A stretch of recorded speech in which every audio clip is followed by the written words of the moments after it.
I'm Dr. John Hill. I live in California. I'm a retired veterinarian with a lifelong interest in shotguns and upland bird shooting.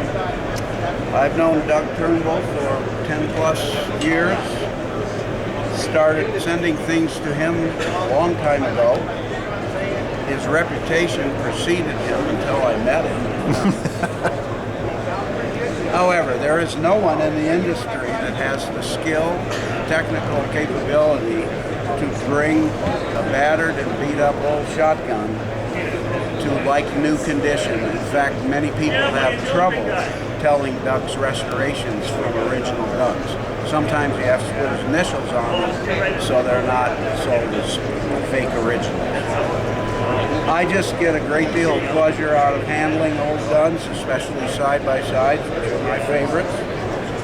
And to see an old gun come back and look the way it does when it left the factory is just a special feeling. And then when you take it out in the field, the sun shines down on the case colors, everything comes together, and that's about what it's all about. What do you have in your hand there, John? I have a very high-grade Ansley H. Fox, and in fact it's also known as a Philadelphia Fox. Another friend of mine by the name of Michael McIntosh wrote a book. Said that the Fox is the finest shotguns in the world. I think there are other people who might take exception to that, but nonetheless, he isn't far off the mark. This is absolutely gorgeous.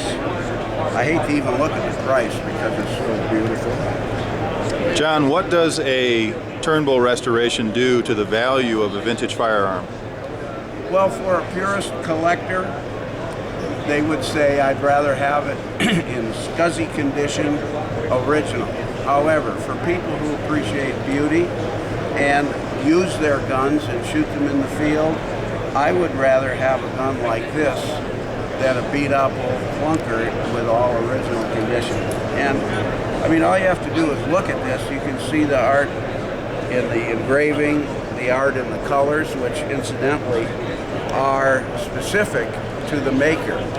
Doug is one of the few people in the United States, or possibly the world, who can match the original color case art colors of the original maker. And each maker had his own formula for doing colors. They were different. How significant of a science is that specialty case coloring? Well, I think it's a big, deep, dark secret that very few people know, he being one of them. The results are here for all to see. It's putting the right colors on the different manufacturers. You know, when you pick it up as a collector or a dealer gun, it looks right. And if you don't put the right colors on, it's like restoring an old car and putting an epoxy finish on something you should have in an animal. It's just the same thing. How true to form is that gun in shooting history, John? How true to form is it? Well, all I can say is the dimensions work for me. I could shoot this gun lights out. Beautiful. Dr. John Hill, thank you so much. My pleasure. Really